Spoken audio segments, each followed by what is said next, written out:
అక్కడ గాంధారికి 101 సంతానం బయటికి వచ్చింది. 100 మగపిల్లలు, 1 పిల్ల ఆడపిల్ల. ఆమె దుశ్శల.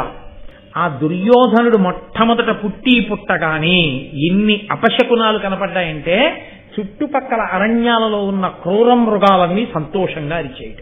గాడిదలు పెద్దగా ఓండ్ర పెట్టాయి. ఆడనక్కలు పెద్ద పెద్ద కూతలు కూసాయి. భూమి అంతా కూడా అకస్మాత్తుగా ధూళి రేగి చీకటిగా అయిపోయి అకస్మాత్తుగా ఆకాశంలోంచి నెత్తుటి చుక్కలు కింద పడ్డాయి. కలిపురుషుడు ధృతరాష్ట్రుడికి గాంధారికి పెద్ద కొడుకుగా దుర్యోధనుడుగా పుట్టాడు. ధృతరాష్ట్రుడు ఒక్కడు కూర్చునుండగా వెళ్ళారు భీష్మాదులు.